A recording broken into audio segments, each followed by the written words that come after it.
Hello friends, welcome to my YouTube channel, Clinical Biochemistry by Dr. P.K. Prabhakar. Today we are going to talk about the Benedict test. As we know, the Benedict test is a test for carbohydrate. So first let me tell you what we are going to see today in our lecture.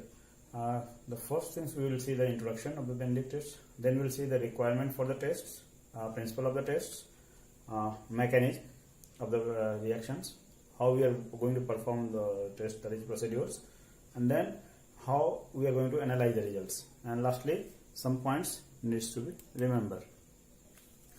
As you know, the Benedict test, this is a test for carbohydrates. So especially this test is for mainly for reducing sugar.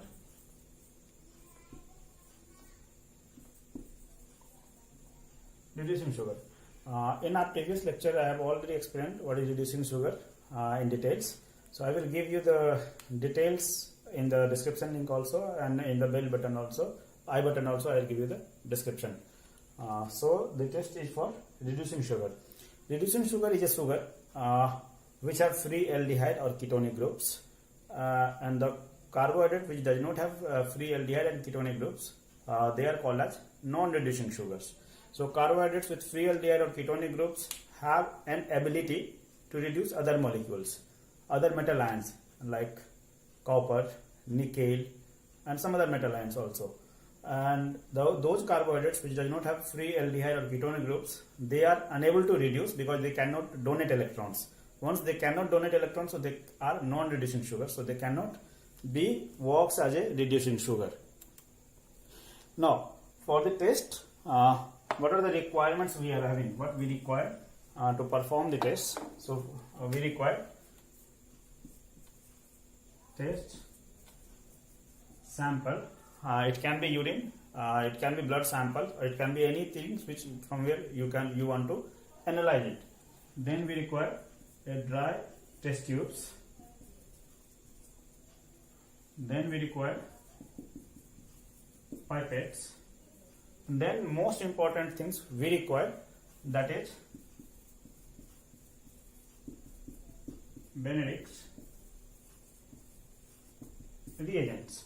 So I'll tell you what is the composition of and how we are going to prepare the Benedict reagents. The composition of Benedict reagent is we require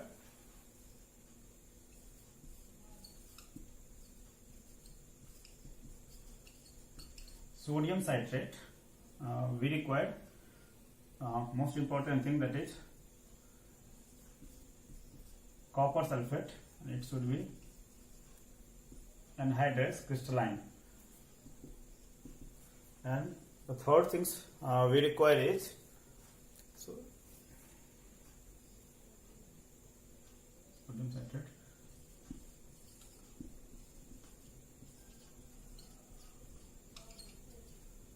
So these are the three things we require to prepare the Benedict reagent, and the amount which we require is sodium carbonate we require 100 gram, sodium citrate we require 173 gram, copper sulfate we require 17.3 gram. This is the total amount we require. So how we are going to prepare it? So first we will take sodium citrate, and all this composition is for 1 liter reagent. So this final volume of the reagent should be 1 liter. So how we are going to prepare it? Now first we will take sodium citrate and sodium carbonate, dissolve it in roughly 5 ml distilled water. Then if it is dissolved easily, it's fine. If it is not going to dissolve it, heat slightly, so that is these two will be easily soluble in the water. Then in this two solutions we are going to add copper sulfate, whatever we have waited here. So dissolve this copper sulfate and then make final volume 1 liter with the distilled water. So total all the three things you have dissolved, and finally you will have 1 liter of reagent. Now whatever we are having in the reagents, so all the three components is having their own significance, and for that one we are going to use it. The significance of this one is copper sulfate this is going to provide us Cu plus 2 ion, and this is the most important component of this reaction. Second thing is sodium carbonate. This makes the reagent in environment alkaline, so it provides you alkaline condition. And third thing is sodium citrate. It keeps copper plus 2 ion in copper plus 2. It does not allow copper plus 2 to go into copper plus 1. So the significance of sodium citrate is it keeps copper plus 2 ion in the plus 2 state. It does not allow them to go to plus 1 state. So this is the significance of all the three components. Now we are going to see how the reaction occurs and what is the principle of the reaction. So basically we are going to use copper sulfate. This is going to dissociates into copper plus 2 plus sulfate minus. This copper plus 2 ultimately takes OH minus, forms CuOH2, which finally gives Cu2O plus H2O. The color of copper sulfate is blue, and the color of cuprous oxide is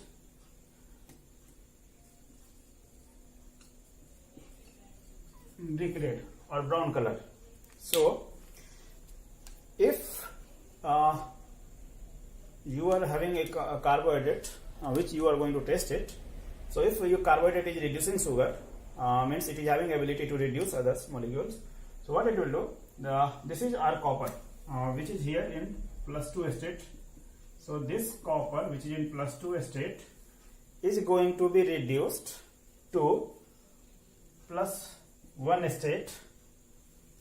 Copper plus 2 will be converted to copper plus 1 state, and as a result your sugar carbohydrate will be converted, it will be oxidized, and it will give you the corresponding acid, because carbohydrate is aldehyde group. So if you are normally in organic chemistry, if you are going to oxidize alcohol, you will get aldehyde. If you are oxidizing aldehyde, you will get acid, carbonic acid. So sugar will be carbohydrate will be going to give you acids, and copper will be converted to copper plus 1. Means if you are having a carbohydrate reducing sugar which reacts with this your Benedict reagents where copper plus 2 is there, so sugar converts copper plus 2 into copper plus 1 state, and sugar will be converted to acid. It means originally your copper sulfate Benedict reagents color is blue.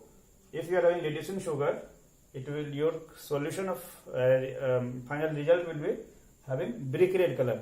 If non-reducing sugar is there, it means blue color will be retained there. This is the basic principle of the reactions. So exactly it's not your carbohydrate which is going to react, means reducing sugar,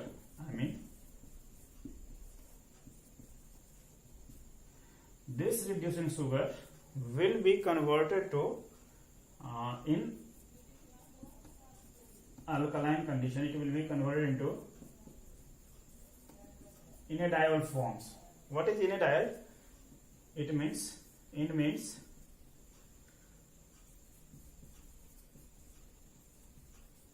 double bond, and di means two, all means it will have a double bond and two adjacent alcohol groups. So that is called enediol. I'll see it how it is going to convert. So in a reactions, step by step I will tell you how it occurs. So this is the basic reactions.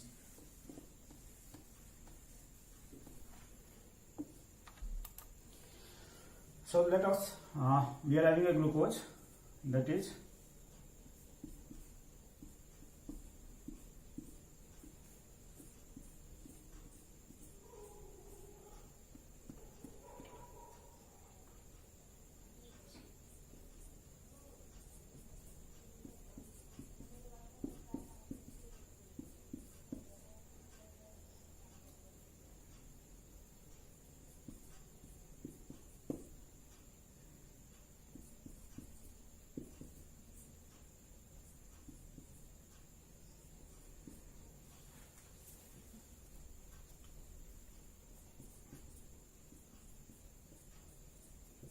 this is D-glucose. So in this D-glucose, the that is called tautomerization reactions. In alkaline conditions, it is going to tautomerize. Alkaline condition, the reaction which is going to, that is tautomerization. Tautomerization is a kind of isomerization reactions where molecules will be shifting their places. So like in this case, this is aldehyde group and this is phosphorus group. So this bonds is going to shift there. Fine. This will shift there. So and ultimately we will have a molecule where this is double bond.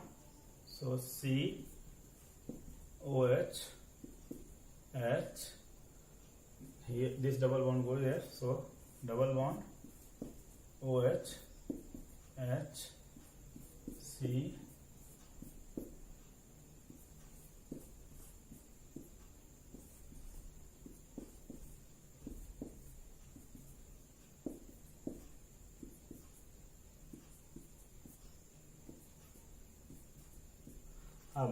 if you see this group, this is called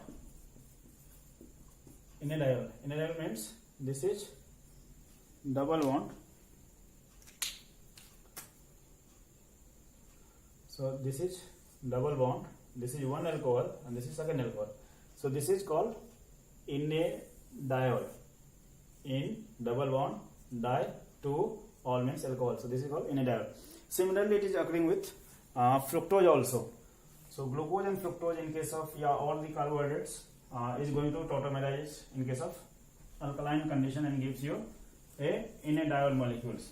This enediol molecules which is a strong reducing agent, so it reduces your Benedict reagent. This reaction occurs in few steps. So steps are, and the first step number 1 is we have used copper sulfate in our reagent. So copper sulfate converted to, it is going to dissolve into copper plus 2 SO4 minus. Now in second step we have used sodium citrate. Sodium citrate is CH3 COO Na C. This is HO CO CH. This is sodium citrate, means citric acid. H. Fine. This is citric acid. This is sodium citrate. This sodium citrate reacts with this copper plus 2 and gives you a molecule like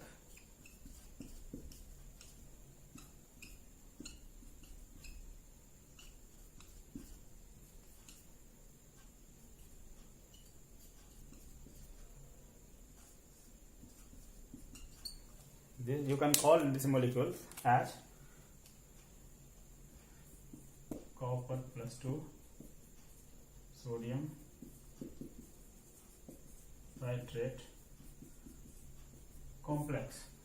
So this actually this is the molecule sodium citrate which does not allow this copper to react with other molecules or does not allow to go from plus 2 to plus 1 states. That is the significance of this sodium citrate.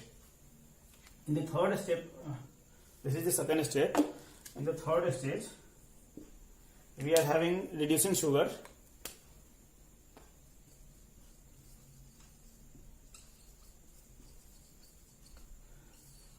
This is in condition of alkaline. Alkaline condition is provided here by sodium citrate. It will be converted into enediol, which is a strong reducing agent. So now this enediol is going to involve in the further reactions. So this is the first three steps. First step is copper sulfate dissociate into copper +2 and sulfur minus. Then sodium citrate reacts with this copper +2 ion, gives you copper sodium citrate complex, and simultaneously reducing sugar converted into enediol in the presence of alkaline environment. Now in the fourth step,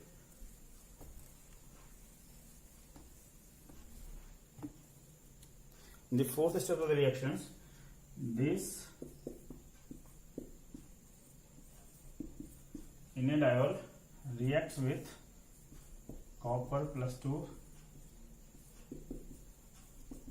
sodium citrate complex and results into, so here if you are going to heat it, this copper will be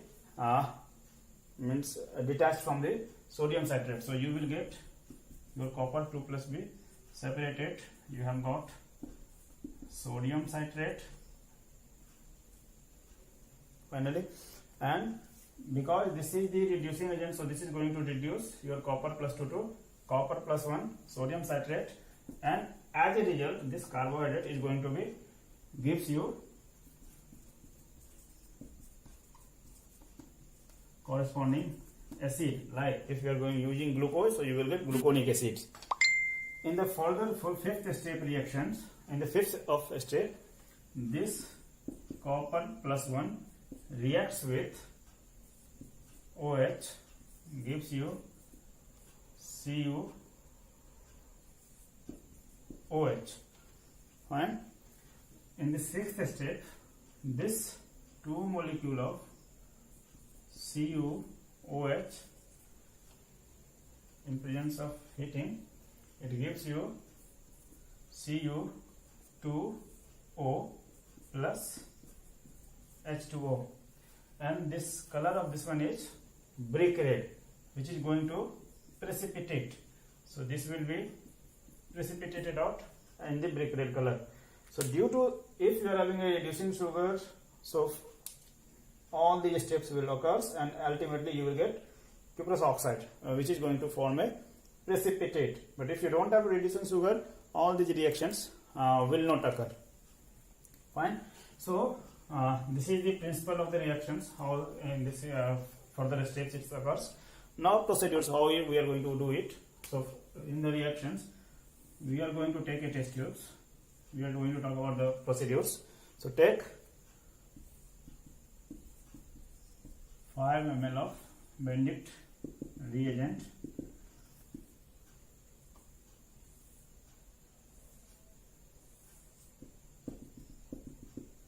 add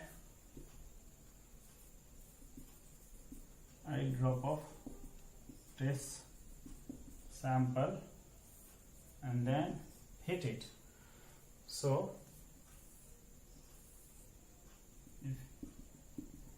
if this color of this one is turns to brick red, means reducing sugar was there. If it color does not change its color till it's still in blue, means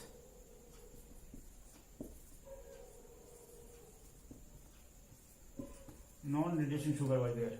So this is the test. I will show you the picture also how it looks like. On the basis of this test only, we are going to this test is semi-quantitative test. So on the basis of the color, exactly it's brick color, ultimate thing is brick color we are getting, but you can get different colors also, like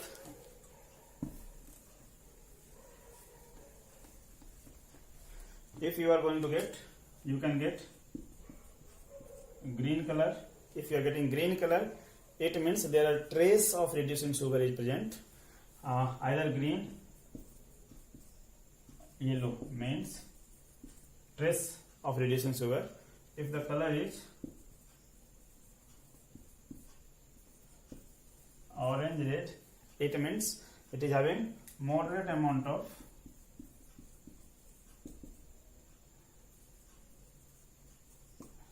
of reducing sugar is present, and if its color is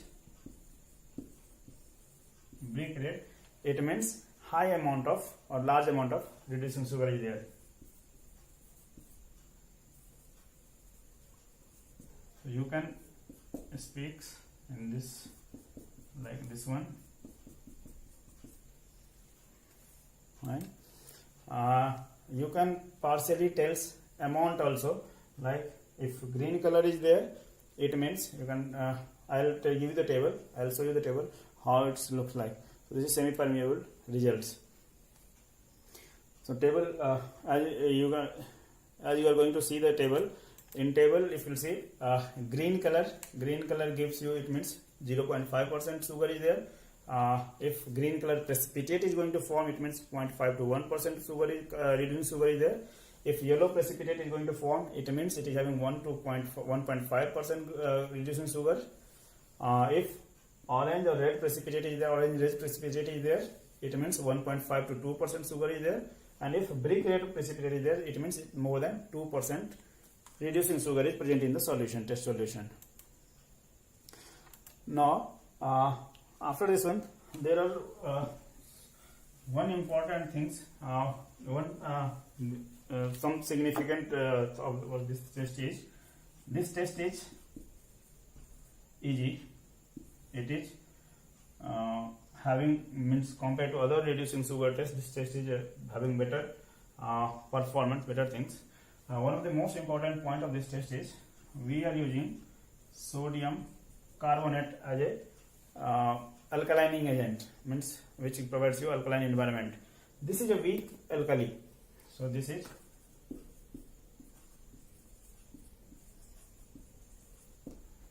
which does not have a very high alkalinity in the solutions, and if you use a strong alkali, it can dissociate, it can break it can damage your carbohydrates, so results will be affected. But in the case of Benedict test, because we are using sodium carbonate, which is a weak alkali, so results, it is not going to be affected. So that's all about the Benedict test. Hope you have liked it, and thank you very much.